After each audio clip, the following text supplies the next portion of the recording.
Banjir melanda Kabupaten Aceh Barat, Provinsi Aceh. Banjir yang terjadi sejak Selasa malam 21 November terus meluas hingga terdampak di 10 kecamatan. Warga mengaku banjir menggenangi permukiman penduduk pada malam hari. Semalam dari jam 3 malam kami sudah mulai mengungsi satu persatu, mengingat airnya sudah meluap ke atas. Lebih kurang pada jam 3 semalam di atas permukaan jalan ada setengah lutut.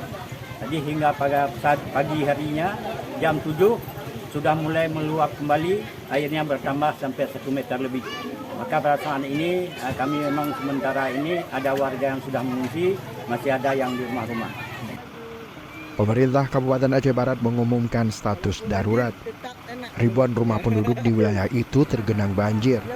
Dilaporkan sedikitnya 4.342 kepala keluarga dan 11.162 jiwa menjadi korban banjir.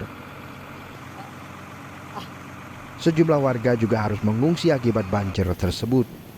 Badan Penanggulangan Bencana Daerah Aceh Barat menyebut banjir juga merusak sarana umum, permukiman penduduk serta lahan pertanian dan perkebunan, termasuk beberapa jembatan.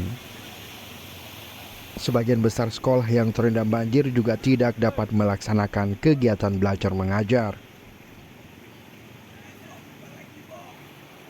Pemerintah Kabupaten Aceh Barat terus berkoordinasi dengan berbagai pihak untuk memberikan bantuan serta upaya rehabilitasi terhadap wilayah yang terdampak bencana ini.